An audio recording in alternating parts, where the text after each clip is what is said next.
Bienvenue sur la chaîne Livre Audio Français Complet. Pensez à vous abonner pour ne pas rater les épisodes prochains. Richie Tosier prend la poudre d'escampette. Il y a bien eu ce jour où Henry et ses copains m'ont poursuivi. Avant la fin des classes, oui, avant. Richie marchait le long de Outer Canal Street, après Bassett Park. Il s'arrêta, main dans les poches, le regard perdu au-dessus du pont des baisers qu'il ne voyait pas vraiment. J'ai réussi à les semer dans le rayon des jouets de Freeze's. Depuis la délirante conclusion du déjeuner, il avait marché, au hasard, s'efforçant d'expliquer rationnellement ce qui s'était passé avec les gâteaux secs de bonne chance, ou ce qui leur avait semblé se passer. Son idée était qu'en réalité, rien ne s'était produit, qu'ils avaient été victimes d'une hallucination collective née des histoires abracadabrantes qu'ils s'étaient racontées. Rose, qui n'avait rien vu, en était la meilleure preuve. Certes, les parents de Beverly non plus n'avaient jamais décelé la moindre goutte de sang dans l'évacuation de leur lavabo. Mais ce n'était pas la même chose. Ah non? Et pourquoi? Parce que nous sommes des adultes, maintenant, grommela-t-il, découvrant aussitôt que cette réflexion était sans force et sans logique. Elle avait l'absurdité d'une comptine d'enfants accompagnant le saut à la corde. Il prit sa marche. Je me suis rendu près du centre communautaire, me suis assis un moment sur un banc du parc, et je crois avoir vu... Il s'arrêta de nouveau, sourcils froncés. Vu quoi? Mais c'est seulement quelque chose que j'ai rêvé. Pourtant, avait-il vraiment rêvé? Il regarda à sa gauche et vit le grand bâtiment de briques, acier et verre qui paraissait tellement moderne dans les années 50 et avait aujourd'hui un petit air ancien et délabré. Et me voilà de retour, en plein devant ce putain de centre communautaire. La scène de cette autre hallucination, ou de ce rêve, ou de je ne sais pas quoi. Les autres le voyaient comme le clown de la classe, le cinglé marrant, et il avait rejoué facilement et impeccablement ce rôle. Ah, nous avons tous rejoué facilement et impeccablement nos rôles, t'as pas remarqué? Cela avait-il quelque chose d'extraordinaire?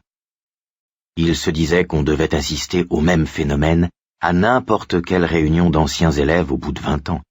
Le comédien de la classe qui s'était à un moment donné découvert une vocation pour la prêtrise redevenait presque automatiquement, après 2 vers, le pédant sentencieux d'antan.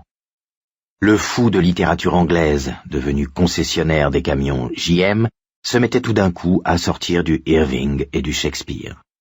Le type qui avait joué avec les chiens hurlants le samedi soir avant de devenir professeur de mathématiques à Cornell, finissait par se retrouver sur la scène avec l'orchestre, la guitare dans les mains, pour beugler Gloria ou Surfing Bird avec une joyeuse férocité avinée.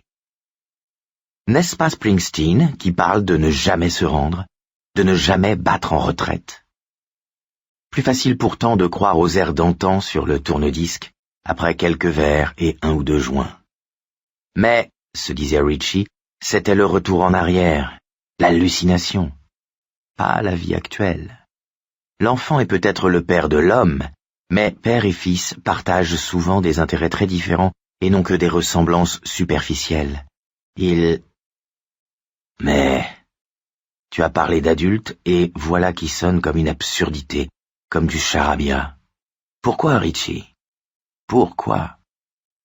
Parce que Derry est toujours aussi bizarre. Pourquoi ne pas le laisser tel qu'il est? Parce que les choses n'étaient pas aussi simples, voilà pourquoi. Gosse, il avait été un fumiste, un comédien parfois vulgaire, parfois amusant, parce que c'était un moyen de s'en sortir vivant avec des voyous comme Henry Bowers et sa bande, et d'éviter de devenir fou de solitude et d'ennui.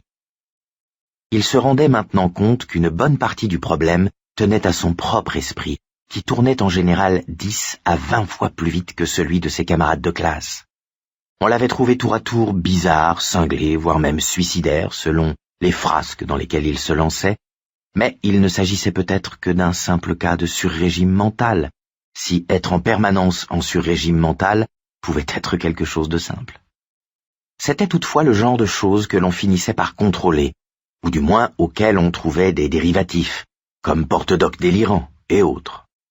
Voilà ce qu'avait découvert Richie peu de temps après avoir franchi la porte de la station de radio du collège, tout à fait par hasard. Tout ce qu'il pouvait souhaiter, il l'avait quand il était derrière un micro. Il n'avait pas été très bon au début, trop excité pour cela, puis il avait fini par découvrir peu à peu le grand principe qui fait tourner l'univers, au moins en ce qui concerne carrière et succès. Débusquer le cinglé qui bat les buissons en soi et fout votre vie en l'air. L'acculer dans un coin, s'en emparer, mais surtout, ne pas le tuer. Le harnacher, le sangler et lui faire tirer la charrue. Le cinglé travaille comme un forcené une fois dans la bonne voie, et il vous fournit votre comptant de « ha-ha ». C'est aussi simple que ça. Et ça suffit. Il avait été marrant, d'accord, un rire à la minute, mais il avait fini par enfouir les cauchemars qui se tapissaient du côté sombre de ses rires. Ou du moins, il l'avait cru. Jusqu'à aujourd'hui. Jusqu'au moment où le mot « adulte » avait perdu toute signification pour lui, soudainement. Et maintenant, il y avait autre chose à affronter, ou qui, en tout cas, méritait réflexion. L'énorme et parfaitement grotesque statue de Paul Bunyan, en face du centre communautaire. Je dois être l'exception qui confirme la règle, Grand Bill. Es-tu sûr qu'il n'y avait rien, Richie? Rien du tout, du côté du centre communautaire? Je dois être l'exception qui confirme la règle, Grand Bill. Es-tu sûr qu'il n'y avait rien, Richie? Rien du tout? Du côté du centre communautaire, j'ai cru voir... Une douleur aiguë lui vrilla les yeux pour la deuxième fois de la journée. Il y porta les mains, avec un gémissement de surprise. La douleur disparut, aussi vite qu'elle s'était manifestée. Mais il avait également senti une odeur, non? Quelque chose qui ne se trouvait pas réellement là, mais qui s'y était trouvé, qui lui avait fait penser à « Je suis ici avec toi, Richie. Tiens-moi la main. Est-ce que tu peux bien la tenir? » Mike Hanlon. C'était de la fumée qui lui avait piqué les yeux et les lui avait fait pleurer. 27 ans auparavant, ils avaient respiré cette fumée. À la fin, il ne restait plus que Mike et lui-même, et ils avaient vu... Mais le souvenir avait disparu. Il se rapprocha d'un pas de la statue de Paul Bunyan, aussi estomaqué par sa joyeuse vulgarité qu'il avait été, enfant, époustouflé par sa taille.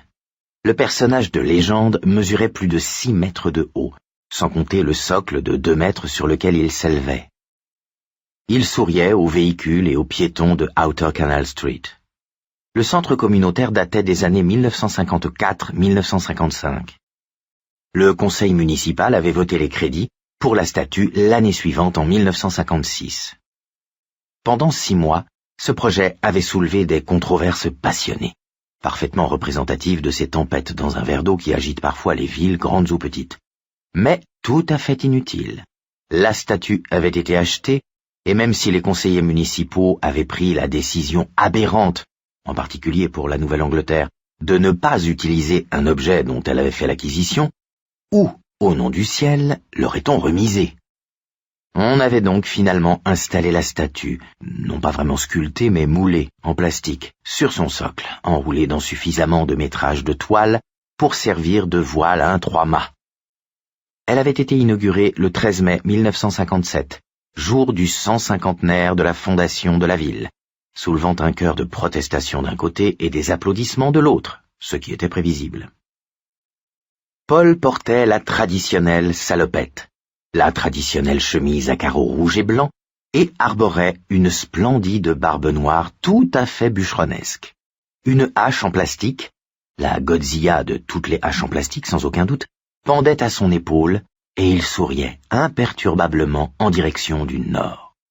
C'était en mars de l'année suivante que Richie, épuisé et terrifié, avait atterri sur l'un des bancs qui faisait face à la statue, après avoir échappé, de vraiment très très peu, à Bowers, Chris et Huggins, après une course-poursuite qui, partie de l'école élémentaire de Derry, avait traversé à peu près tout le centre-ville pour s'achever dans un grand magasin, le Freeze's. À Derry, la succursale de Freeze's était assez minable comparée à celle de Bangor, mais Richie, qui ne cherchait qu'un port dans la tempête, s'en fichait pas mal. À ce moment-là, Bowers n'était qu'à quelques mètres derrière lui, et Richie commençait à faiblir sérieusement. Il s'était jeté en dernier ressort dans la porte à tambour du grand magasin. Henry, qui manifestement ne comprenait guère le principe de ce genre de système, avait failli laisser le bout des doigts dans l'engin en voulant attraper Richie au moment où celui-ci le faisait pivoter et pénétrer dans l'immeuble. Fonçant vers le sous-sol, pan de chemise au vent, il avait entendu une série de détonations presque aussi fortes qu'à la télé, en provenance de la porte à tambour, et comprit que Larry, Moe et Curly étaient toujours à ses trousses. Il riait en arrivant en bas, mais c'était purement nerveux, car il se sentait aussi terrorisé qu'un lapin pris au collet. Cette fois, ils avaient vraiment l'intention de lui flanquer une bonne raclée. Richie ne se doutait pas que, dans moins de 12 semaines, la bande, et Henry en particulier, deviendraient capables de tout sauf de meurtre et aurait verdi d'effroi s'il avait su que même cette réserve disparaîtrait au moment de l'apocalyptique bataille de cailloux de juillet. Dire que tout avait commencé d'une manière tellement stupide. Richie et les autres garçons de 6e étaient entrés en rang dans le gymnase. Roulant des épaules comme un taureau au milieu de vachettes, Henry en était sorti au même moment, car il faisait la gymnastique avec les plus grands.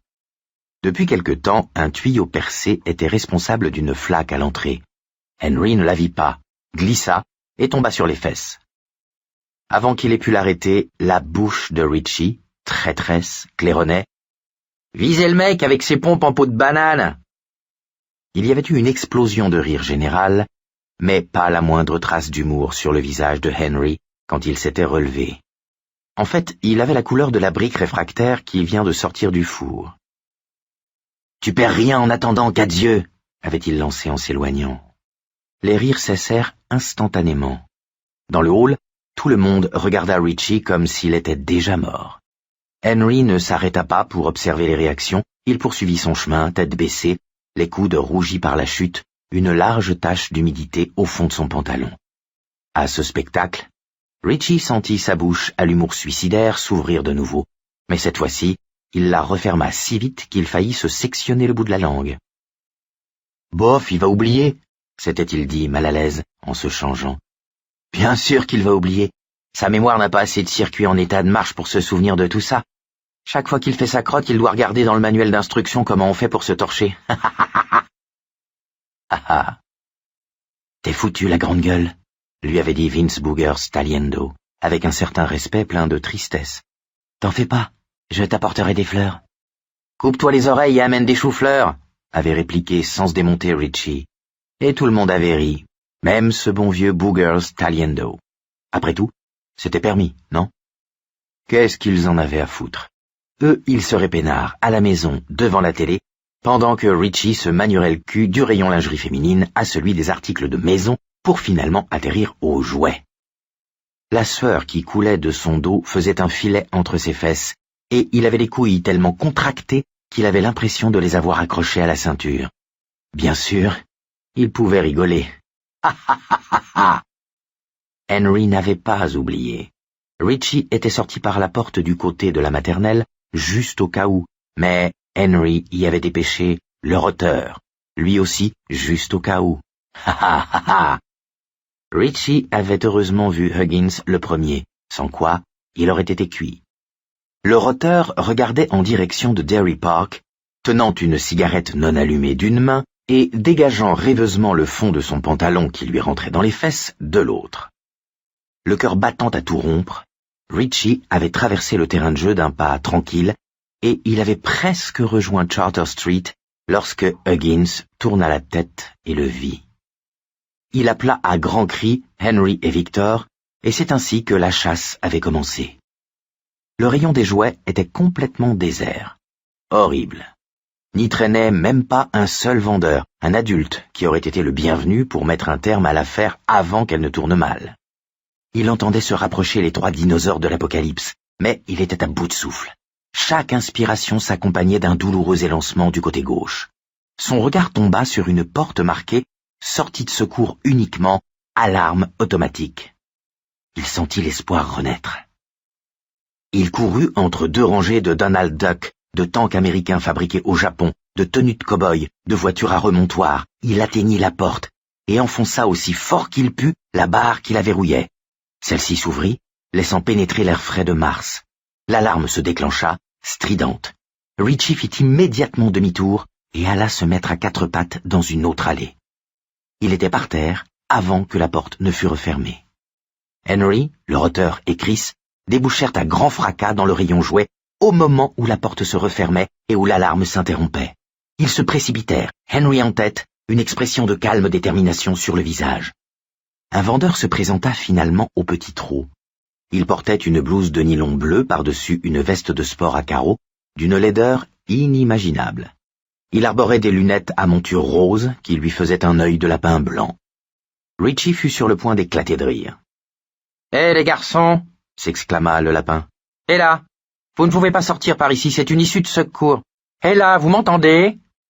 Victor lui lança un regard nerveux, mais les autres ne tournèrent même pas la tête. Victor les suivit. L'alarme retentit de nouveau, plus longtemps cette fois, alors que le trio chargeait dans l'allée.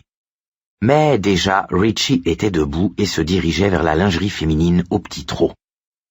C'est ainsi qu'il s'était retrouvé à plus d'1 kilomètre de Freeze's, devant le centre communautaire, et, espérait-il, hors de portée pour ses poursuivants. Au moins pour le moment. Il était épuisé. Il s'assit sur le banc à la gauche de la statue, ne souhaitant qu'être tranquille le temps de retrouver ses esprits. Après quoi, il prendrait la direction de la maison, mais pour l'instant, c'était trop agréable de rester là, assis, dans le soleil de l'après-midi. La journée avait commencé avec une petite pluie fine, mais on avait maintenant l'impression que le printemps arrivait. Un peu plus loin, sur la marquise du centre communautaire, on pouvait lire en grandes lettres bleues ce message. « Hé, les enfants! Le 28 mars, le groupe de rock'n'roll Arnie Woo Ginsberg, Jerry Lee Lewis, les Penguins, Frankie Lymon et les Teenagers, Gene Vincent et les Blue Caps, Freddie Boom Boom Cannon. Une soirée absolument exceptionnelle. » Richie aurait bien voulu assister à ce spectacle, mais il n'avait pas l'ombre d'une chance de se procurer une place. L'idée que sa mère se faisait d'une soirée exceptionnelle ne comprenait pas Jerry Lee Lewis expliquant aux jeunes Américains que nous avons des poulets dans la basse-cour. Dans quelle basse-cour? La basse-cour de qui? Ma basse-cour. Pas plus que Freddie Cannon, dont la môme de Tallahassee avait un châssis de compétition. Sa mère admettait qu'à 12 ans, les concerts de Sinatra l'avaient rendu hystérique, même si elle l'appelait maintenant Frankie le gommeux. Mais, comme la mère de Bill Denbrough, elle était hermétique au rock'n'roll. Richie aimait Arnie Ginsberg, Frankie Ford et Eddie Cochran, dont les rythmes lui insufflaient une véritable vigueur et le transportaient de joie. Il idolâtrait Fats Domino. À côté, même Ben Hanscom avait l'air mince. Et Buddy Holly, qui, comme lui-même, portait des lunettes. Ou encore Screaming Jay Hawkins, qui commençait ses concerts en jaillissant d'un cercueil, et les Dovels, qui dansaient aussi bien que des noirs, ou presque. Mais il aurait un jour son heure, car contrairement à ce que pensait sa mère, le rock'n'roll, à son avis, n'était pas une mode passagère. Mais pas le 28 mars, ni en 1958, ni en 1959. Ses yeux s'étaient éloignés de la marquise, et alors, il avait dû s'endormir. C'était la seule explication qui tenait debout, car ce qui était ensuite arrivé ne pouvait se produire que dans les rêves. Et voici qu'il était de nouveau au même endroit. Un Richie tausier qui avait pu se saouler de rock'n'roll à loisir, et dont la soif n'était pas étanchée. Heureusement, pour autant. Ses yeux se portèrent sur la marquise du centre communautaire et il vit, avec l'impression de faire une hideuse trouvaille, les mêmes lettres bleues qui annonçaient « Le 14 juin, Heavy Metal Mania, Judas Priest, Iron Maiden, billets en vente sur place ou chez les distributeurs agréés. » Ils ont laissé tomber la soirée exceptionnelle en cours de route, mais en dehors de ça, il n'y a pas la moindre différence, se dit Richie. Le regard de Richie revint sur Paul Bunyan, le saint patron de Derry. Derry qui, selon la légende, devait son existence au fait que les bois flottés créaient régulièrement des embâcles à cet endroit-là. Il y avait eu une époque où, au printemps, on pouvait traverser la Ken du Skig, si l'on avait le pied agile, sans se mouiller plus haut que le 3e œillet de son lacet, en passant de bûche en bûche. Telles étaient du moins les histoires que l'on racontait lorsque Richie était petit, des histoires où il y avait toujours un peu de Paul Bunyan. Ce vieux Paul, pensa-t-il en examinant la statue. Qu'est-ce que tu as fabriqué depuis que je suis parti? Tu as creusé une nouvelle rivière, un nouveau lac, afin de pouvoir prendre un bain jusqu'au cou? As-tu terrorisé les enfants, comme tu m'as terrorisé ce jour-là? Et tout d'un coup, tout lui revint, comme revient un mot qu'on avait sur le bout de la langue. Il s'était trouvé au même endroit, sous un agréable soleil de mars, somnolent plus ou moins, envisageant de rentrer chez lui regarder la dernière heure d'une émission de rock, quand soudain une vague d'air chaud était venue caresser son visage, repoussant ses cheveux en arrière. En levant les yeux, il avait vu l'énorme tête en plastique de Paul Bunyan, juste en face de lui, plus grande que dans un gros plan de cinéma, remplissant tout. Le souffle d'air était venu du mouvement qu'il avait fait pour se baisser, mais il ne ressemblait plus du tout à Paul. Il avait maintenant le front bas et fuyant. Des touffes de poils comme du crin sortaient d'un nez aussi rouge que celui d'un vieil ivrogne. Ses yeux étaient injectés de sang, et l'un d'eux recouvert d'une taie légère. La hache avait quitté son épaule. Paul s'appuyait sur son manche et, le dessus du fer, avait ouvert une tranchée dans le trottoir. Il souriait toujours, mais son expression n'avait plus rien de joyeux. D'entre ces gigantesques dents jaunâtres provenait une puanteur de petits animaux en train de se putréfier dans un sous-bois partant chaud. « Je vais te dévorer !» avait dit le géant d'une voix grave et grondante. Elle avait les sonorités de rochers s'entrechoquant pendant un tremblement de terre. « À moins que tu ne me rendes ma poule, ma harpe et mes sacs d'or, je vais te bouffer jusqu'au trognon. » Le souffle qui portait ces mots fit voler et claquer la chemise de Richie, comme une voile dans la tempête. Il se recroquevilla sur le banc, les yeux exorbités, les cheveux tout raides sur la tête, étouffant dans l'odeur nauséabonde de la charogne. Le géant se mit à rire. Il passa la main autour du manche de la hache et la fit sortir du trou qu'elle avait ouvert dans le trottoir. Puis, il l'éleva en l'air et elle produisit un bruit sifflant menaçant. Richie comprit tout d'un coup que le géant avait l'intention de le fendre en deux, comme une bûche. Il se rendit compte qu'il était incapable de bouger. Il venait d'être saisi d'une insurmontable apathie. Qu'est-ce que ça faisait? Il somnolait, et ce n'était qu'un rêve. Une voiture finirait bien par donner un coup d'avertisseur, ou un gamin par traverser la rue en courant, et il se réveillerait. « Tout juste, » gronda le géant. « Tu te réveilleras en enfer. » Et au dernier moment, alors que la hache atteignait l'apogée de sa course et s'y arrêtait, Richie comprit qu'il ne s'agissait nullement d'un rêve, ou que si c'était un rêve, ce rêve pouvait tuer. Essayant de hurler mais incapable de produire le moindre son, il roula du banc sur le gravier ratissé entourant ce qui avait été une statue et qui se réduisait maintenant à un socle d'où dépassaient 2 boulons d'acier à l'emplacement des pieds. Le bruit de la hache qui redescendait emplit l'air de son sifflement insistant. Le sourire du géant s'était transformé en une grimace de meurtrier. Ses lèvres se retroussaient tellement qu'elles exhibaient ses gencives de plastique d'un rouge hideux et brillant. La lame de la hache frappa le banc à l'endroit où Richie se tenait l'instant précédent. Elle était tellement bien effilée qu'il n'y eut presque pas de bruit, mais le banc se retrouva instantanément coupé en 2 moitiés qui pendaient chacune de leur côté, le bois à l'intérieur paraissant d'un blanc maladif par rapport à la couche de peinture verte. Richie se retrouva sur le dos. Toujours essayant de hurler, il se poussa des talons. Du gravier passa par le col de sa chemise et descendit jusque dans son pantalon. Et Paul était là, debout, le dominant de ses 6 mètres, et le regardant avec des yeux comme des couvercles. Paul qui contemplait le petit garçon essayant de se faire encore plus petit sur le gravier. Le géant fit un pas vers lui.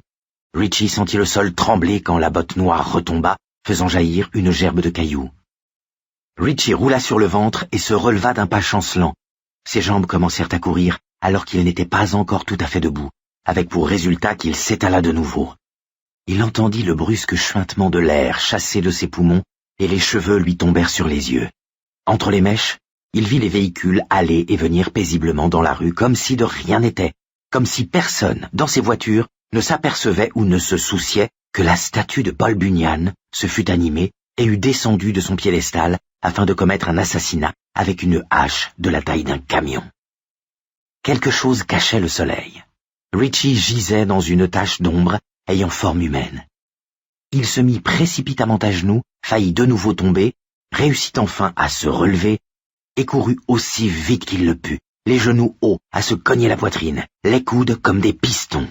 Il entendait derrière lui l'affreux et persistant murmure qui enflait une fois de plus, un son qui paraissait ne pas être tout à fait un son, mais plutôt une pression sur la peau et les tympans.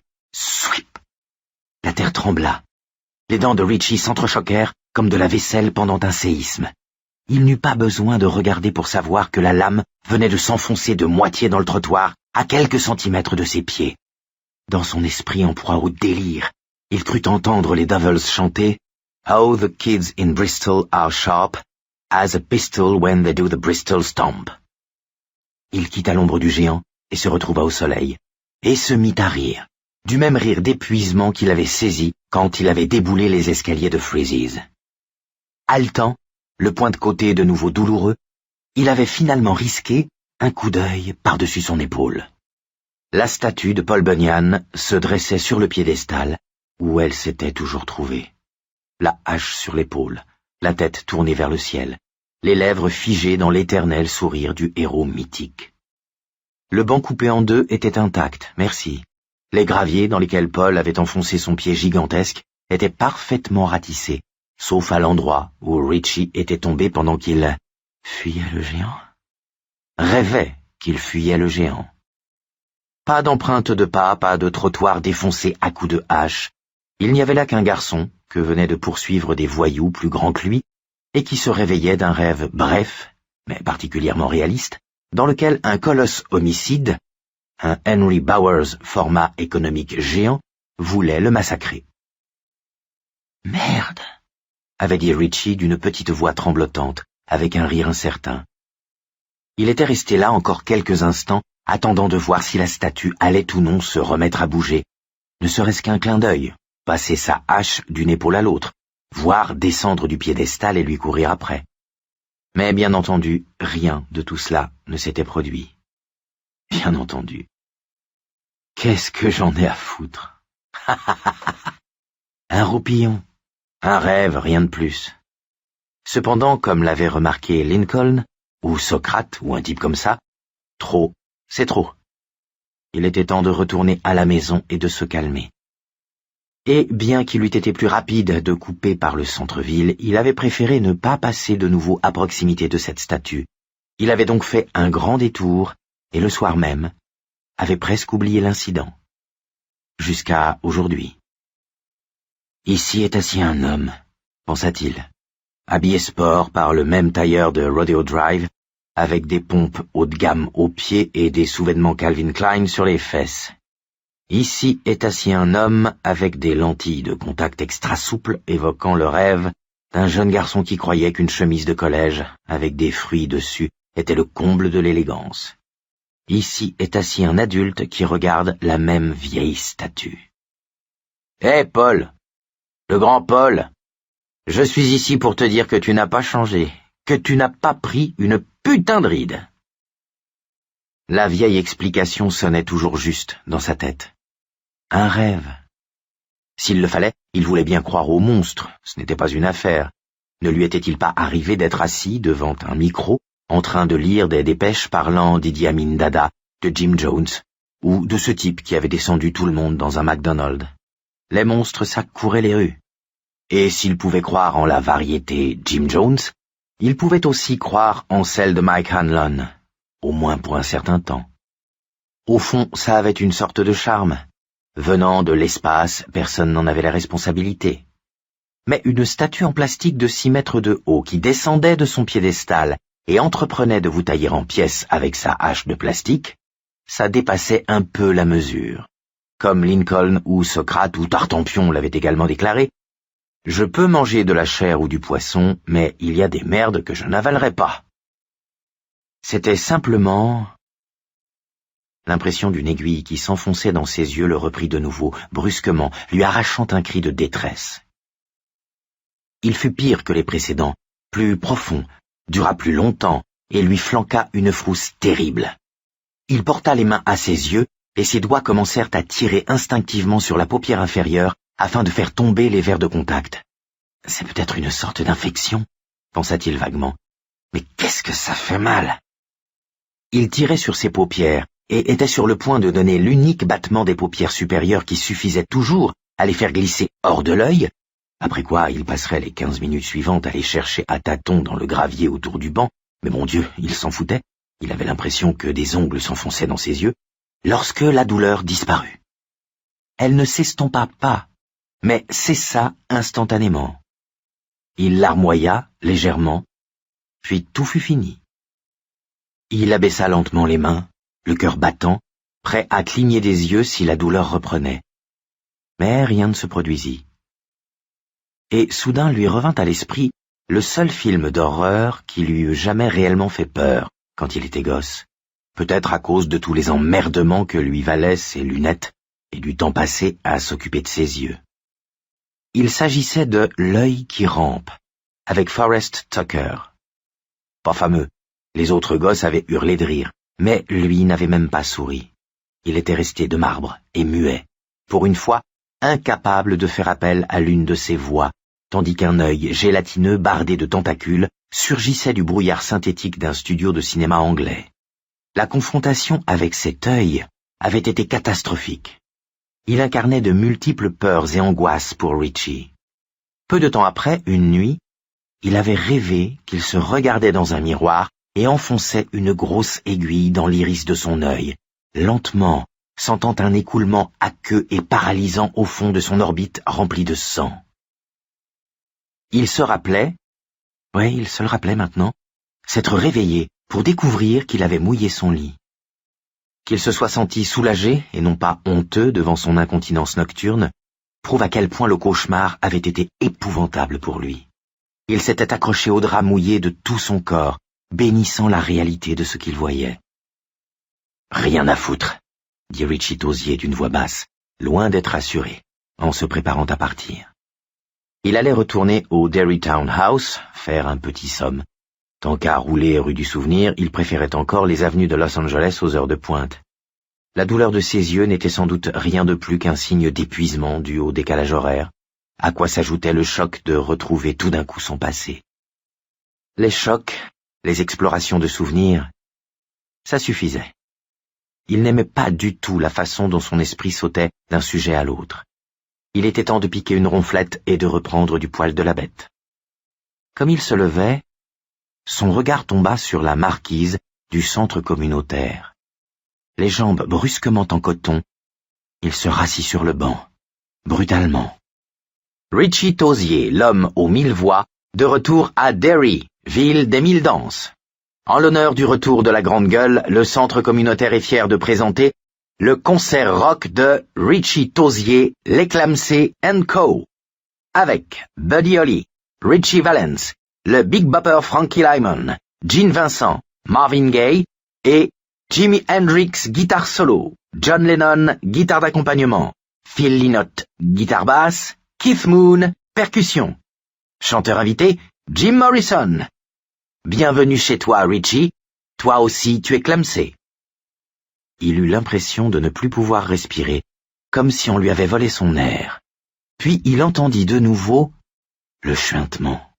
Ce bruit qui était aussi une pression sur la peau et les tympans, ce froissement furtif homicide. Souip. Il roula du banc et tomba sur le gravier se disant « C'est donc ça que l'on appelle la sensation de déjà-vu ? Maintenant tu es au parfum, tu n'auras plus besoin de poser la question. » Il heurta le sol de l'épaule et roula, levant les yeux sur la statue de Paul Bunyan, qui n'était plus Paul Bunyan. À sa place se tenait le clown, resplendissant et évident, fantastique avec ses 6 mètres de haut, tout de couleur éclatante, son visage peinturluré surmontant une fraise d'un comique sidéral. Des boutons orange en plastique, tous de la taille d'un ballon de volley, ornaient son costume argenté. Au lieu d'une hache, il tenait à la main une énorme grappe de ballons de plastique. 2 légendes étaient imprimées sur chacun. Pour moi, c'est toujours le rock, et l'Eclamsey & Co. de Richie Tosier. Il partit à reculons, poussant des talons et de la paume des mains. Du gravier pénétra dans son pantalon à la hauteur de la ceinture. Il entendit se déchirer une couture de sa veste sport Rodeo Drive. Il roula sur lui-même, se remit sur ses pieds, tituba regarda derrière lui. Le clown lui rendit son regard, les yeux roulants, humides dans leur orbite. « T'aurais-je fichu la trouille, mec ?» gronda-t-il. Et en toute indépendance de son cerveau pétrifié, Richie entendit sa bouche répondre « De la roupie de Sansonnet, truc-muche, rien de plus !» Le clown sourit et hocha la tête, comme si c'était le genre de réaction qu'il attendait. Ses lèvres peintes d'un rouge sanguinolent s'écartèrent pour exhiber des dents comme des défenses, toutes aussi pointues que des haleines. « Je pourrais t'avoir tout de suite si je voulais, » dit-il, « mais ça va être beaucoup plus drôle autrement. »« Drôle pour moi aussi, » s'entendit rétorquer Richie. « Et le plus drôle sera quand on te fera sauter la tête, mon gros. » Le sourire du clown s'élargit encore davantage. Il leva une main gantée de blanc et Richie sentit le vent du mouvement soulever les cheveux de son front, comme 27 ans auparavant. L'index du clown pointa vers lui. Il avait la taille d'une poutre. La taille d'une pensa Richie. Et de nouveau, la douleur frappa. Elle enfonçait des pointes rouillées dans la molle gelée de ses yeux. Il hurla et se prit la tête dans les mains. « Avant de vouloir enlever la paille dans l'œil de ton voisin, occupe-toi de la poutre qui est dans le tien !»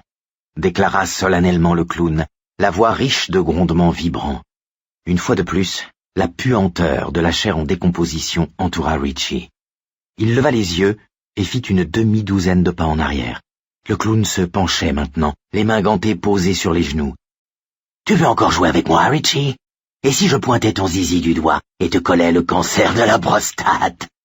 Je pourrais aussi te refiler une bonne tumeur au cerveau, même si certains ne manqueraient pas de remarquer que ça ne changerait pas grand-chose. Je pourrais pointer mon doigt sur ta langue, et elle ne serait plus qu'une plaie purulente, aussi bien pendue qu'elle soit. Je le peux, Richie. Veux-tu voir? » Ses yeux s'agrandissaient, et dans ses pupilles noires, grandes comme des soucoupes, Richie crut apercevoir les démentielles ténèbres qui doivent exister au-delà des limites de l'univers. Un bonheur ignoble qui, il le savait, finirait par le rendre fou. À ce moment-là, il comprit que ça pouvait faire ce qu'il disait, et bien plus encore. Et il entendit, une fois de plus, parler sa bouche. Mais pour le coup, ce n'était pas sa voix, ni aucune de ses voix inventées, actuelles ou passées. Non, une voix qu'il n'avait jamais entendue. Plus tard, il raconterait aux autres, en hésitant, que c'était une sorte de voix négro-trouduc, forte et orgueilleuse, criarde, s'auto-parodiant. « Tire-toi de chez moi, espèce de gros vieux clown bouffé !» cria-t-il, se mettant soudain à rire. « Arrête tes conneries, mon kéké. Je peux marcher, je peux parler. J'ai une grosse queue pour bien baiser. Et si tu me fais chier, c'est toi qui sois dans la merde. T'as pigé ça, Trouduc ?» Richie crut voir le clown se recroqueviller, mais il ne traîna pas dans le secteur pour vérifier. Il courut, coude au corps, les pans de sa veste battant comme deux ailes dans son dos, sans se soucier de ce papa qui s'était arrêté avec son bambin pour admirer la statue de Paul Bunyan et qui le regardait, l'air inquiet, comme s'il le prenait pour un fou. À dire vrai, les amis, j'ai bien l'impression d'être devenu cinglé. Dieu m'en préserve, et sans doute ai-je fait la super imitation de toute l'histoire puisque le truc a marché, d'une manière ou d'une autre, pensa Richie. C'est alors que gronda et tonna la voix du clown. Le père du petit garçon ne l'entendit pas, mais le visage du gamin se contracta et il commença à sangloter. L'homme prit l'enfant dans ses bras, affolé, et l'étreignit. En dépit de sa propre terreur, Richie observa parfaitement le déroulement de ce drame secondaire. Peut-être la voix du clown dénotait-elle une joyeuse colère, peut-être seulement de la colère. « On garde un œil sur toi, Richie, tu m'entends? L'homme qui rampe. Si tu ne veux pas voler, si tu ne veux pas dire au revoir, viens donc un peu faire un tour en dessous de la ville, saluer un certain grand œil. Viens quand tu veux, vraiment quand tu veux. Tu m'entends, Richie? Amène ton yo-yo. Arrange-toi pour que Beverly porte une grosse jupe avec 4 ou 5 jupons en dessous. Qu'elle mette l'anneau de son époux autour du cou. qu'Eddie porte ses godasses à semelles de crêpes. On jouera quelques bebop, Richie. On jouera tous les tubes. En atteignant le trottoir, Richie osa regarder par-dessus son épaule, et ce qu'il vit ne le rassura pas. Il n'y avait ni statue de Paul Bunyan, ni clown sur le socle. À la place s'élevait la statue de Buddy Holly, faisant 6 mètres de haut. Il arborait un badge sur le revers étroit de sa veste à carreaux. Festival Rock Richie Tosier, l'Eclamsey & Co, lisait-on sur le badge. L'une des branches des lunettes de Buddy avait été réparée avec du sparadrap. Le petit garçon continuait de pousser des cris hystériques dans les bras de son père, lequel se dirigea à grands pas vers le centre-ville après avoir contourné Richie à distance. Richie se mit en mouvement. Je ne m'en mêle pas les pinceaux maintenant. En essayant de ne pas penser. On jouera tous les tubes à ce qui venait de se passer. Il ne voulait penser qu'à une seule chose, la monstrueuse lampée de scotch qu'il allait s'envoyer une fois de retour à l'hôtel avant d'aller faire sa sieste. La simple idée d'un verre, même du modèle le plus courant, le fit se sentir légèrement mieux. Il regarda une dernière fois par-dessus son épaule et le fait de voir Paul Bunyan, de retour à sa place, souriant au ciel, la hache de plastique à l'épaule, le fit se sentir encore mieux. Richie commença à marcher plus vite, sans demander son reste, histoire de mettre la plus grande distance possible entre lui et la statue. Il en était déjà à envisager l'hypothèse d'une hallucination, quand la douleur le frappa de nouveau aux yeux, violente, angoissante, lui arrachant un cri rauque. Une jolie jeune fille qui marchait devant lui, rêveuse, les yeux perdus dans les nuages, se retourna, hésita puis se précipita vers lui. « Quelque chose ne va pas, monsieur ?»« Ce sont mes verres de contact, » répondit-il d'une voix tendue. « Mes foutus verres de contact. Oh mon Dieu, ça fait mal !» Cette fois-ci, il approcha si vivement ses doigts qu'il faillit se les mettre dans les yeux. Il baissa les paupières inférieures et pensa « Je vais être incapable de les faire sortir. C'est ça qui va se passer. Je ne vais pas être foutu de les faire tomber et ça va simplement continuer à me faire mal jusqu'à ce que je devienne aveugle. Aveugle !» Mais le clignement de paupières fonctionna comme il avait toujours fonctionné. L'image aiguë et bien définie du monde, avec ses couleurs qui restaient exactement dans leurs limites et où les choses que l'on voyait avaient la limpidité précise de l'évidence, se brouilla complètement. À la place, il n'y eut plus que des bandes floues couleur pastel. Et en dépit de ses efforts et de ceux de la jeune étudiante, qui se montra pleine de bonne volonté et serviable, aucun des deux ne purent retrouver les lentilles. Après avoir scruté tous les recoins du trottoir et du caniveau, ils abandonnèrent les recherches au bout d'un quart d'heure. Tout au fond de sa tête, Richie crut entendre le rire du clown.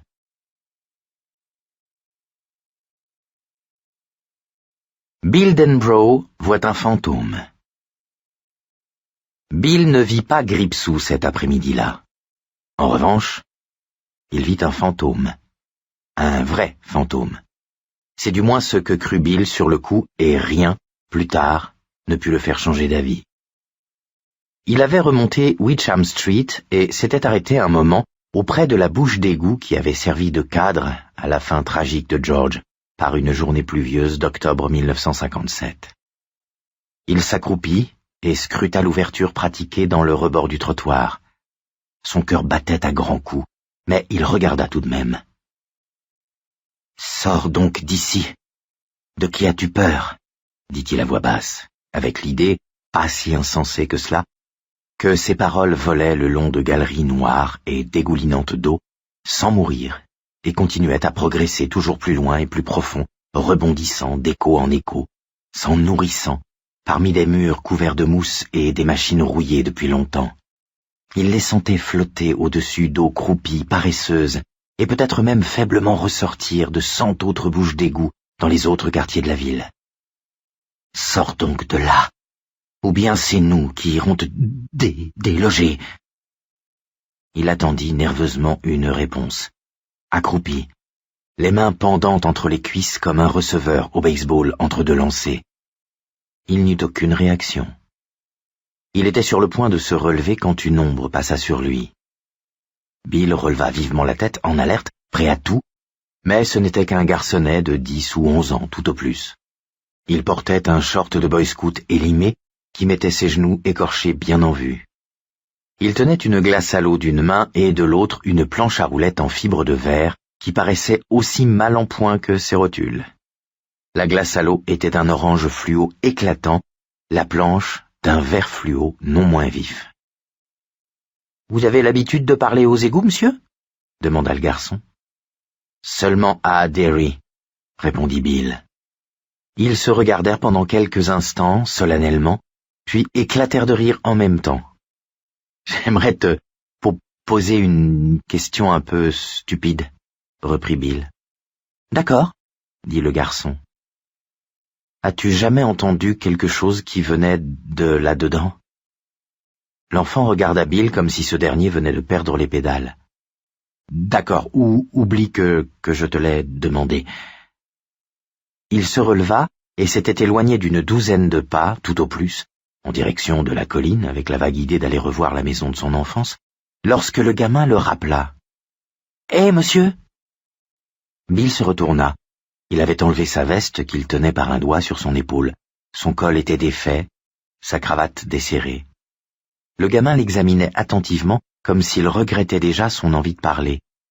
Puis il haussa les épaules, comme s'il se disait « Oh, et après tout. »« Ouais. »« Ouais. »« Ouais. » Qu'est-ce que ça disait ?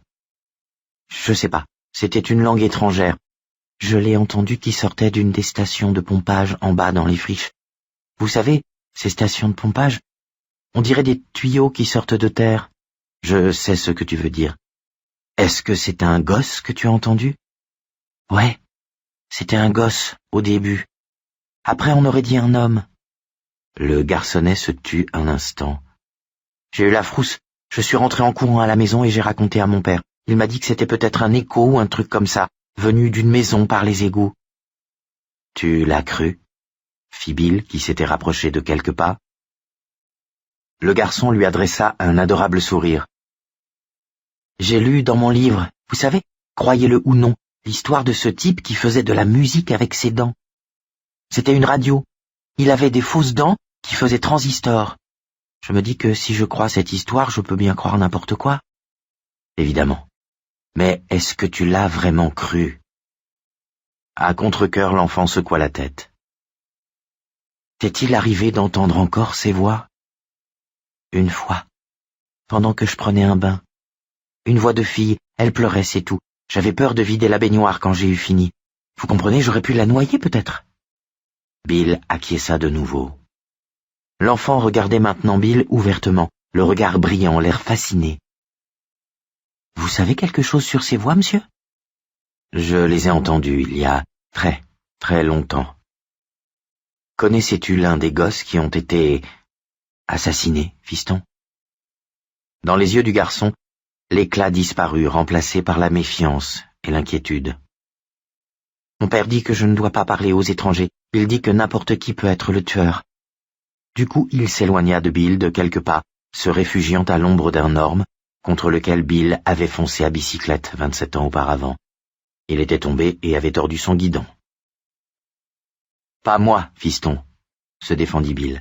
« J'étais en Angleterre au cours des 4 derniers mois. Je suis arrivé hier à Derry. »« Je ne dois tout de même pas vous parler. »« C'est vrai. Nous sommes dans un pays libre. » L'enfant ne répondit pas tout de suite. « J'avais l'habitude de jouer avec Johnny Fury de temps en temps. Il était gentil. J'ai pleuré, ajouta-t-il froidement, sur quoi il engloutit le reste de sa glace, puis, au bout d'un instant, sortit une langue d'un orange éclatant pour lécher les gouttes tombées sur son poignet. « Reste éloigné des égouts et des tuyaux, » dit calmement Bill. « N'approche pas des endroits vides ou déserts. Ne va pas à la gare de triage, mais avant tout, fuis tout ce qui est égout et canalisation souterraine. » L'œil du garçon retrouva son éclat, et il resta silencieux pendant un très long moment. Puis, « Monsieur, vous voulez que je vous dise quelque chose de marrant ? » ?»« Bien sûr. »« Vous connaissez ce film avec le grand requin qui mange les gens, non ? » ?»« Comme tout le monde, oui. Les dents de la mer. »« Eh bien, j'ai un copain. Il s'appelle Tommy Vicananza, et il n'est pas très malin. Il a une araignée dans le plafond, si vous voyez ce que je veux dire. »« Oui, je vois. » Il croit qu'il a vu ce requin dans le canal. Il était tout seul dans Bassett Park il y a 2 semaines à peu près, et il dit qu'il a vu son aileron. Il dit aussi qu'il faisait dans les 3 mètres de haut cet aileron, Vous vous rendez compte? Rien que l'aileron. Et il a dit, c'est ce qui a tué Johnny et les autres gosses. C'était le grand requin. Je le sais parce que je l'ai vu. Alors je lui ai répondu, le canal est tellement pollué que rien ne peut y vivre. Pas même un poisson-chat. Et tu nous racontes que tu as vu le grand requin dedans. Tu as une araignée dans le plafond, Tommy. Mais Tommy a même ajouté que le grand requin était sorti de l'eau, comme à la fin du film, et qu'il avait essayé de l'attraper, mais qu'il s'était reculé juste à temps. C'est tout de même marrant, non, monsieur? Très marrant, admit Bill. Une araignée dans le plafond, non? Bill hésita. Reste tout de même à l'écart du canal, c'est plus prudent. Vous voulez dire que vous croyez ça? Bill hésita. Son intention était de hausser les épaules. Au lieu de cela, il acquiesça. Le gosse laissa échapper un long soupir sifflant. Il se tenait tête basse, comme s'il avait honte. Ouais, parfois je me dis que c'est moi qui dois avoir une araignée dans le plafond. Je comprends ce que tu veux dire, le rassura Bill, en s'avançant vers le garçon qui, cette fois, ne s'éloigna pas de lui, mais le regarda, l'air sérieux. Tu te démolis les genoux sur cette planche, fiston. Le gamin eut un coup d'œil pour ses écorchures et sourit. Ouais, on dirait. Il m'arrive de prendre des vols planés. Est-ce que je peux essayer? Demanda soudain Bill. Le garçonnet le regarda bouche bée, puis éclata de rire. Ce serait marrant, dit-il. Je n'ai jamais vu un adulte sur un skate. Je te donnerai 25 cents. Mon père dit de ne jamais accepter d'argent ou de bonbons d'un inconnu. Excellent conseil. Je te donnerai tout de même la pièce. Qu'est-ce que tu en dis? Pas plus loin que le coin avec Jackson Street. Laissez tomber la pièce, fit le gamin en éclatant de nouveau de rire. Un son joyeux et simple. J'en ai pas besoin. J'ai déjà $2. En somme, je suis riche. Mais j'ai bien envie de voir ça. Pourtant, ne m'en voulez pas si vous vous cassez quelque chose. Ne t'en fais pas. Je suis à assurer. Il lança l'une des roulettes du bout des doigts, s'émerveillant de l'aisance et de la rapidité avec lesquelles elle tournait. On aurait dit qu'elle était montée sur 1 million de billes. Le bruit était agréable et évoquait quelque chose de très ancien, qui serrait la poitrine de Bill. Un désir aussi chaud qu'un manque, aussi délicieux que l'amour. Il sourit. « À quoi pensez-vous » demanda l'enfant. « Que je vais me tuer » répondit Bill, ce qui fit rire le garçon. Bill mit le skate sur le trottoir et y posa un pied précautionneux, le faisant aller et revenir sous l'œil du gosse. Bill s'imagina en train de dévaler la pente de Witcham sur la planche vert avocat du gamin, basque au vent, son crâne chauve brillant au soleil, les genoux ployés dans cette position incertaine des apprentis skieurs qui, dans leur tête, sont déjà tombés. Il était prêt à parier que le garçonnet ne se tenait pas comme ça, prêt à parier qu'il fonçait pour battre le diable, comme s'il n'y avait pas de lendemain. L'agréable sentiment disparut de sa poitrine. Il ne vit que trop clairement la planche valser sous ses pieds, filer tout droit dans la pente. Il se vit lui-même tombant sur les fesses, voire sur le dos. Hôpital, la moitié du corps plâtré. Arrivée d'un docteur qui lui dit « Vous avez commis 2 erreurs majeures, monsieur Denbrough. La première, mauvais pilotage d'un skateboard. La seconde, oubliez que maintenant vous approchez la quarantaine. » Il se baissa, ramassa l'engin et le tendit au gamin. « Je pense qu'il vaut mieux pas. »« Poule mouillée » fit le garçon sans méchanceté. « Bon, il faut que je rentre à la maison. » Sois prudent là-dessus. « On ne peut pas être prudent sur une planche, » répliqua l'enfant, avec un regard pour Bill, comme si c'était ce dernier qui avait une araignée dans le plafond. « Exact. D'accord. Comme on dit dans les studios de ciné, bien reçu. Mais ne t'approche pas des égouts et des canalisations. Et reste avec tes copains. » Le garçon acquiesça. « Je suis juste à côté de chez moi. » Mon frère aussi était juste à côté de chez nous. « Ce sera de toute façon bientôt fini, » dit Bill. « Vous croyez ? » « Je le crois. »« Très bien. À la prochaine ! Poule mouillée !» Comme Bill l'avait soupçonné, le gamin fonçait avec une aisance parfaite et à une vitesse suicidaire. Bill éprouva un soudain amour pour ce petit garçon, une jubilation, le désir d'être cet enfant et en même temps, une terreur qui le suffoquait presque. Le gamin roulait comme si la mort et le fait de vieillir n'existaient pas. Il y avait quelque chose d'éternel et d'inéluctable dans ce garçon en short de boy scout kaki et tennis effiloché, sans chaussettes, les chevilles crasseuses, les cheveux virevoltant derrière lui. « Fais gaffe, môme, tu vas rater ton virage », pensa Bill, inquiet. Mais l'enfant eut un mouvement des hanches, ses orteils pivotèrent sur la planche en fibre de verre, et il négocia sans effort l'angle de Jackson Street, supposant simplement qu'il n'y aurait personne sur son chemin de l'autre côté. « Ce ne sera pas toujours comme ça, môme », songea Bill. Il poussa jusqu'à son ancien domicile, mais ne s'arrêta pas, se contentant de ralentir le pas. Il y avait des gens sur la pelouse, une maman dans un transat, un bébé endormi dans les bras, surveillant 2 enfants, 10 et 8 ans peut-être, qui jouaient au badminton sur l'herbe encore mouillée de la pluie du matin. Le plus jeune, un garçon, réussit à renvoyer le volant par-dessus le filet. « Bien joué, Sean !» lança la femme. La maison était toujours du même vert foncé, avec toujours la même imposte au-dessus de la porte d'entrée, mais le parterre de fleurs de sa mère avait disparu. Ainsi, autant qu'il pouvait en juger, que le portique que son père leur avait fabriqué avec des tuyaux de récupération. Il vit ce qui était resté, ce qui avait disparu. L'idée lui traversa l'esprit d'aller dire à cette femme qu'il avait habité dans cette maison, mais que lui demander? Est-ce que la tête qu'il avait soigneusement gravée dans l'une des poutres du grenier, qui avait parfois servi de cible aux fléchettes de Georgie, était toujours là? Oui, il l'aurait pu. Mais il sentit qu'il allait se mettre à bégayer horriblement s'il tentait de se montrer charmant.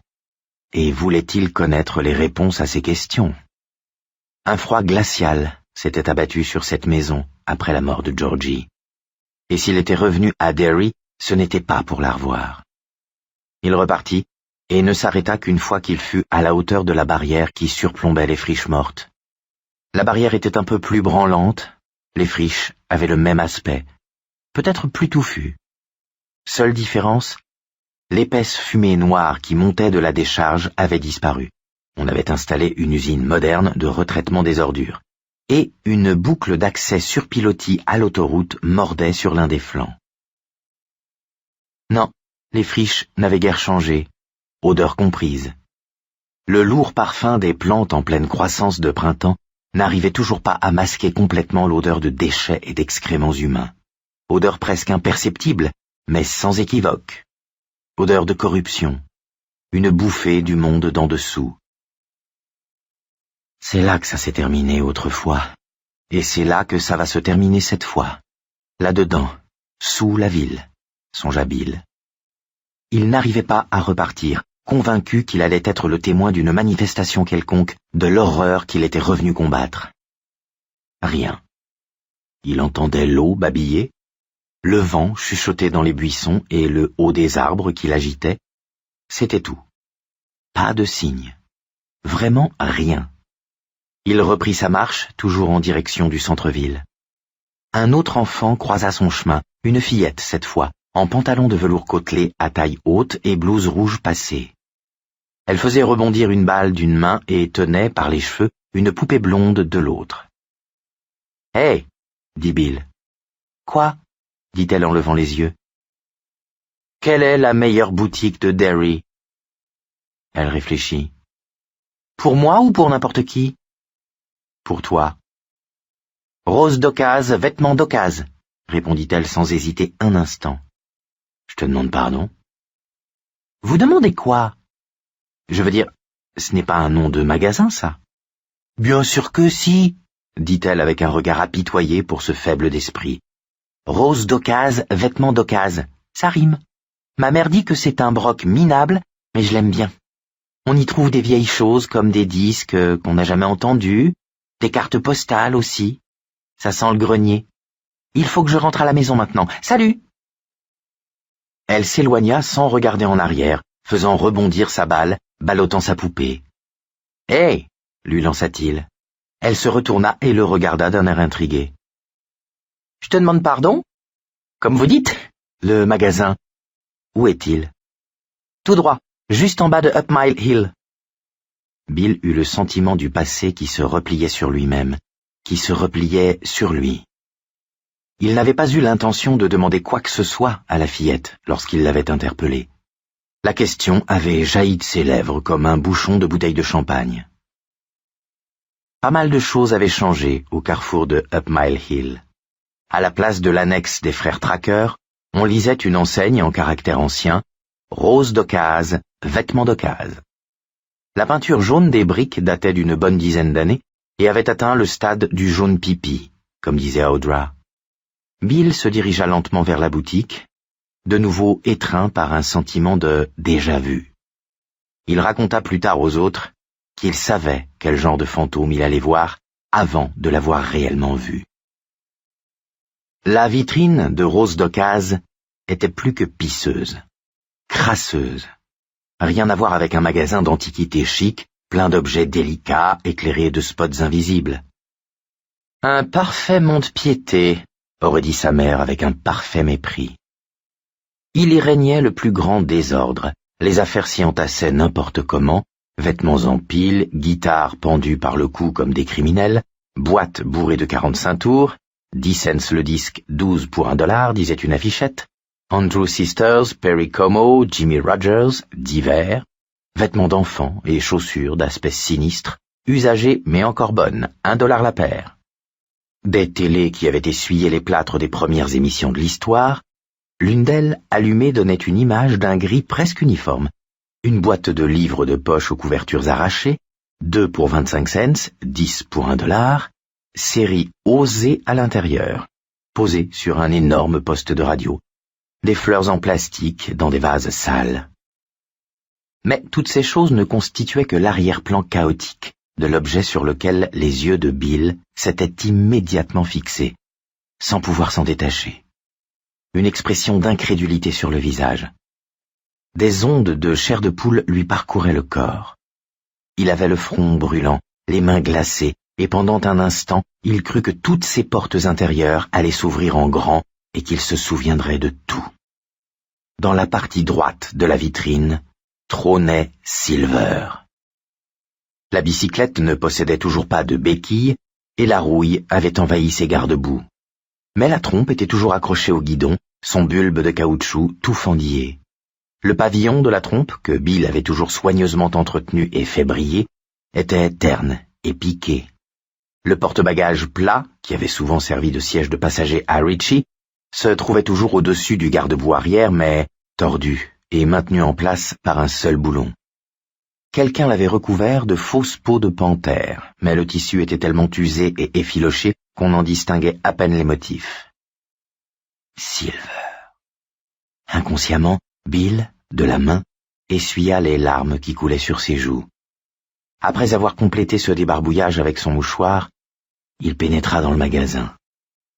Le temps et l'humidité donnaient à Rose d'Ocase, vêtements d'Ocase, une puissante odeur de renfermé. C'était bien, comme l'avait dit la fillette, une odeur de grenier, mais pas une bonne odeur de grenier, comme il en existe. Ce n'était pas celle de l'huile de lin dont on a frotté une ancienne table, ni celle de la peluche ou du velours d'un antique canapé. Non, c'était l'odeur des reliures de livres en décomposition, des coussins en vinyle à demi cuits par la chaleur des étés, de la poussière, des crottes de souris. De la télé de la vitrine montait le caquet d'un animateur qui devait lutter avec la voix d'un disque jockey en provenance d'une radio, lequel se présentait comme « votre copain Bobby Russell » et promettait le nouvel album de Prince au premier auditeur qui pourrait donner le nom de l'acteur qui avait joué Wally dans Leave It to Beaver. Bill le savait, Tony Doe, mais se fichait de l'album de Prince. La radio était posée tout en haut d'une étagère parmi des portraits du siècle passé. Le propriétaire était assis en dessous. C'était un homme dans la quarantaine, d'une maigreur à faire peur, portant un jean de marque et un t-shirt en maille de filet. Les cheveux soigneusement peignés en arrière, les pieds sur son bureau, il était à demi dissimulé par une pile de gros livres de comptes et une ancienne caisse enregistreuse ornée de motifs. Il lisait un roman qui n'avait jamais dû être en compétition pour le prix Pulitzer, Les étalons du bâtiment. Sur le sol, devant le bureau, se dressait l'une de ces enseignes tournantes de coiffeurs, dont les bandes de couleurs différentes semblent se dérouler à l'infini.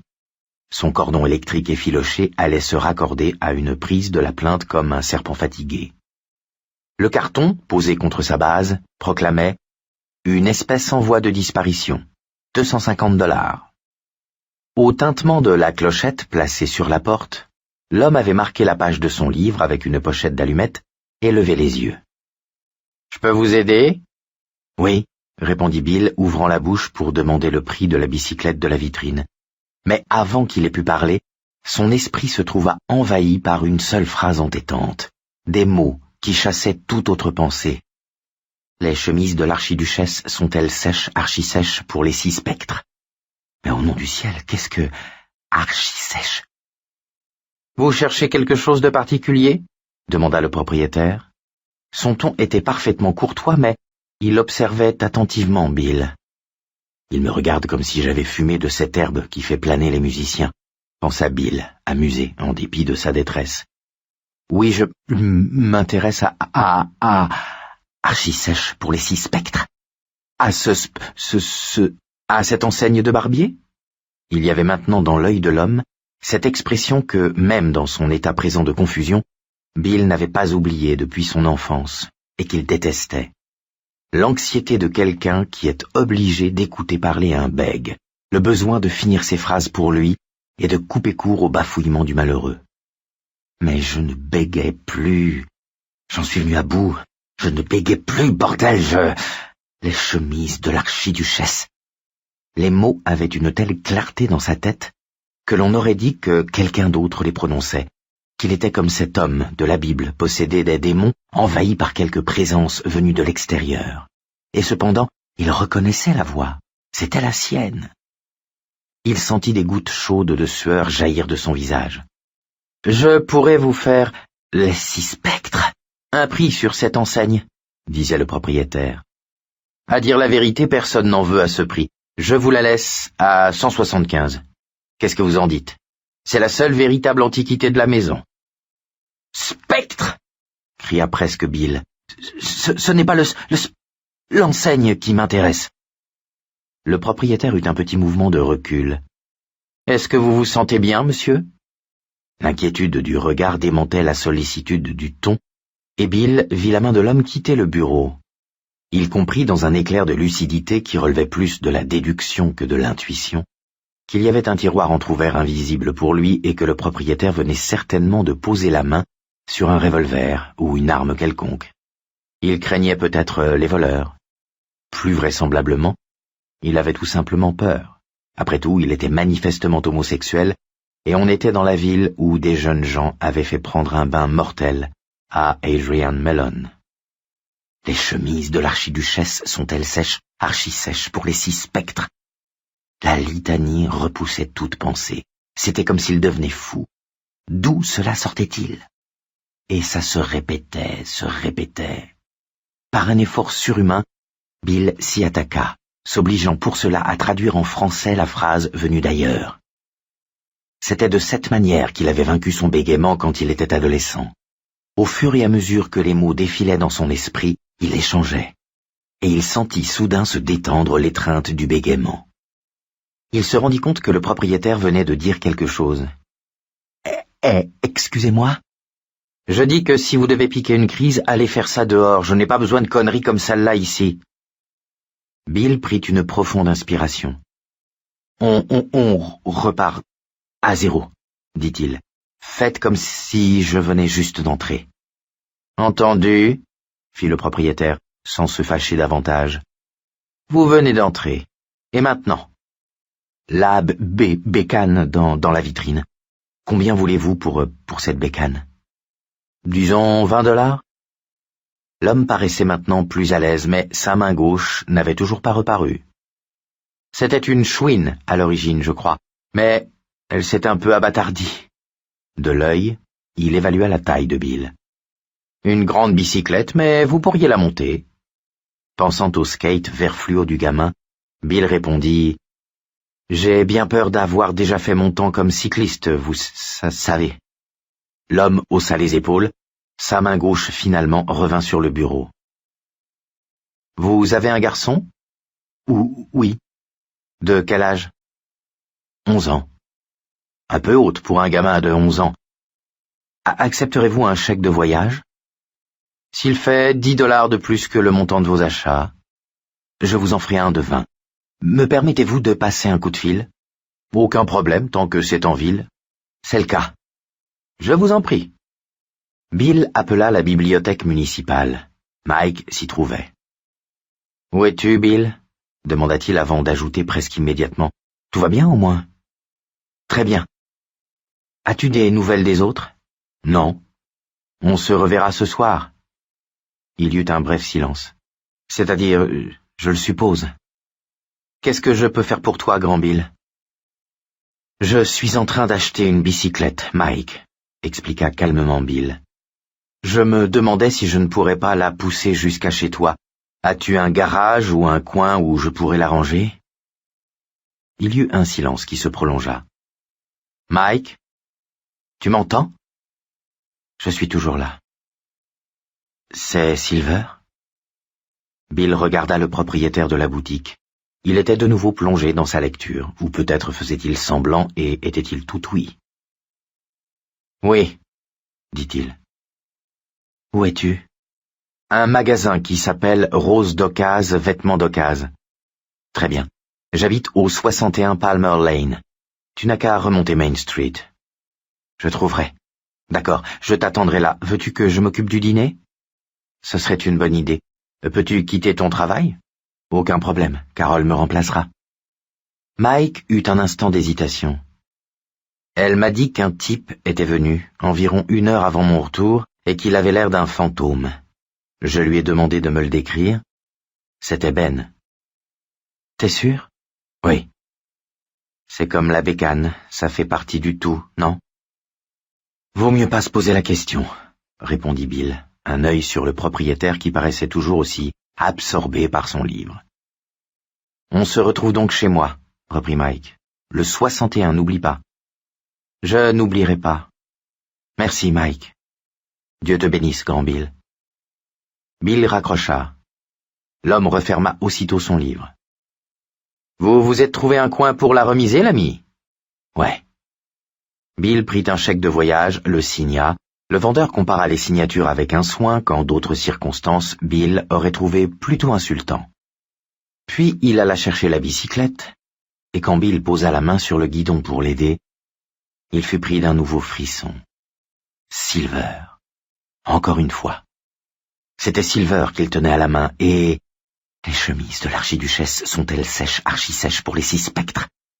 Il dut repousser cette pensée car elle le faisait se sentir affaibli et bizarre. « Le pneu arrière est un peu dégonflé, » dit l'homme. Il était en réalité plat comme une crêpe. Le pneu avant avait meilleure mine, même s'il était usé au point de laisser apparaître la corde. « Pas de problème, » dit Bill. « Vous pouvez y aller à pied depuis ici ? » ?»« Il me semble, merci beaucoup. »« Il n'y a pas de quoi, et si cette enseigne de barbier vous intéresse, revenez quand vous voulez. » L'homme lui tint la porte. Bill s'engagea dans la rue, poussant Silver sous le regard amusé et curieux des passants. « La chaîne est rouillée, » pensa-t-il.